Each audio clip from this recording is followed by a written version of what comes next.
నిజానికి మొదట్లో వేరే వారు ప్రొడ్యూస్ చేస్తామని ముందుకు రావడంతో రాకేష్ ఆ మూవీని స్టార్ట్ చేశాడు.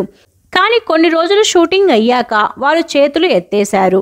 కో ఆర్టిస్టుల ముందు నవ్వుల పాలు అవుతాడని భావించి తన ఇంటి పత్రాలని రోజా దగ్గర పెట్టి కొంత డబ్బును తీసుకొని రోజా సపోర్ట్తో మూవీని పూర్తి చేసినట్లు సమాచారం. ఇక సుజాత రాకేష్ అన్యోన్య సంసారానికి గుర్తుగా ఒక అమ్మాయి పుట్టింది. ఇక అప్పటి వరకు అటు ఇటుగా ఉన్న సుజాత కెరియర్ ఎప్పుడైతే సేవ్ ద టైగర్స్ అనే వెబ్ సిరీస్తో ప్రియదర్శన్తో కలిసి యాక్ట్ చేసిందో సుజాత కెరియర్కి మంచి బ్రేక్ వచ్చింది అనుకున్నారు. కానీ ఆ తర్వాత సుజాత యాక్ట్ చేసిన కిస్మత్ అనే మూవీ రిలీజ్ అయ్యి ఫ్లాప్ అయ్యింది. దీంతో సుజాతకి ఛాన్సులు రాకపోయేసరికి ఒక యూట్యూబ్ ఛానల్ని ఓపెన్ చేసి అందులో వ్లాగ్స్ చేస్తూ బిజీ అయ్యింది.